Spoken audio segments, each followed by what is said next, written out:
Some mornings I reach for her coffee mug, and my hand stops in midair. I'm Walter Green, 81 years old. I loved my wife too late, and I'm still trying to say the words I saved. I grew up in St. Louis, in a small brick house, where love meant supper showed up and the bills got paid. My dad worked hard and talked little. My mom filled the quiet with humming and small touches, like a hand on your back as she passed. Nobody in our home said big feelings out loud. You proved them by keeping going. I carried that into my own life without really noticing. Then I met June Carter at a church potluck in 1964. She laughed like she wasn't afraid of the world. We started walking home together after choir practice.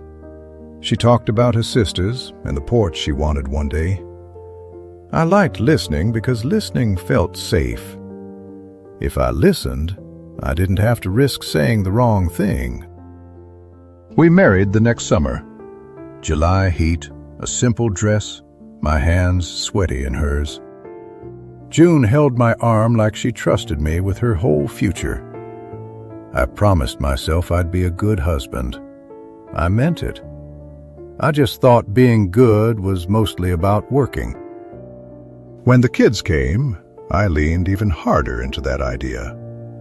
Our son first, then our daughter a few years later. I worked overtime. I told myself I was building something solid. June made our home bright in a way I never could. She'd dance in her socks while cooking. She'd call me into the kitchen just to show me a funny-shaped tomato, like that mattered. To her it did. To me, it was a quick smile, then back to tomorrow. June didn't nag. She asked gentle questions that sounded like conversation. You ever miss me during the day? Do you still like holding hands? When she said those things, I felt like I was being tested. I'd answer fast, practical, and then I'd escape into the newspaper or the garage or the TV. We bought a little house with a porch swing. June hung a wind chime that caught every breeze. The kids rode bikes in the driveway. Neighbors waved. From the outside, we looked fine. Inside, I kept leaving pieces of myself locked up. June kept reaching anyway. The first real crack came when we were in our late 30s. June wanted a weekend away, just the two of us. She'd clipped a brochure and circled a small cabin by the lake.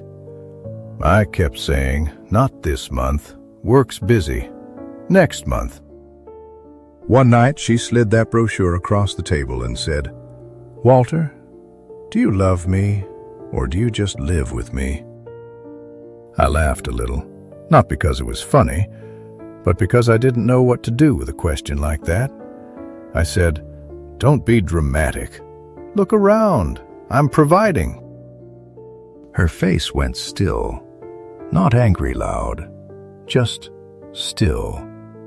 She said, I am looking around. Then she walked to the bedroom and shut the door. That door closing is a sound I still hear. We stayed married. We stayed respectful. But closeness is not automatic. It has to be fed.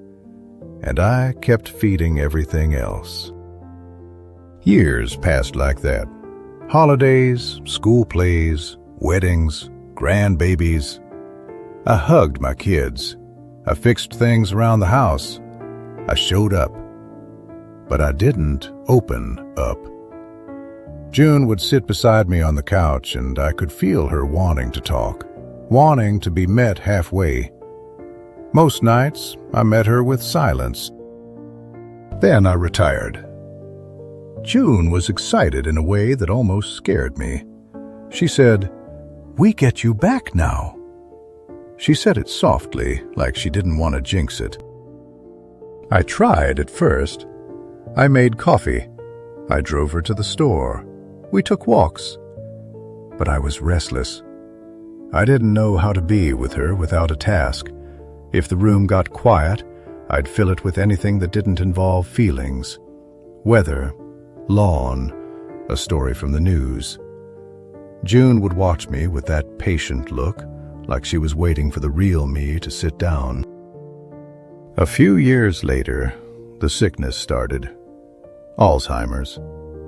The word landed heavy, but it didn't feel real until I watched it take her, bit by bit. First it was names, then it was steps she'd done 1,000 times. One day she stood in the kitchen holding a spoon and whispered, "I don't remember how." She got smaller, not in size, but in presence. The light that used to spill out of her started dimming, and that's when I finally got brave enough to be close, because I could feel time closing in. That's a hard thing to admit. One afternoon, she sat by the window, watching birds at the feeder. I sat beside her and took her hand. She studied our hands for a long moment, like she was reading a map. Then she asked, "Did we do okay?" That question broke me. Not because it was accusing, because it was tender. She was asking for comfort, and maybe for the truth, too. I had a whole lifetime of words stacked up in my throat. I wanted to tell her I was sorry. I wanted to tell her she carried our family with her warmth. I wanted to tell her she was the best part of my days. But I got scared. The same old scared. So I squeezed her hand and said, "Yeah, we did okay." She nodded like she believed me, and I hated myself for choosing the easy sentence. June died on a quiet Tuesday in May. The nurse stepped out for a few minutes, and it was just us. I leaned close and said, "It's Walter. I'm here." Her eyes opened for a moment. I swear she knew me. She looked right at me, and I felt chosen again. Then her eyes drifted away, and she was gone. After the funeral, I came home to a house full of her. A scarf on the hook, recipe cards in a box, that wind chime tapping the air like it was searching. I sat in her chair one night and found an envelope tucked under the cushion. My name was on it, in her handwriting. Inside was a letter she wrote before the sickness got bad. It wasn't angry. That was the painful part. It was gentle. She said she loved me, and she knew I was a good man, but she often felt like she was loving me through a wall. She said she didn't need gifts.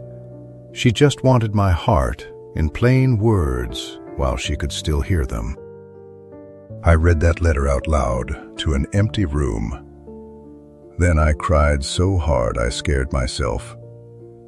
I didn't cry like that at the hospital. I cried because she asked for something simple, and I treated it like it was too much. A week later, I bought a notebook. On the first page I wrote, "For June, if I make it to 88. I don't know why I chose 88.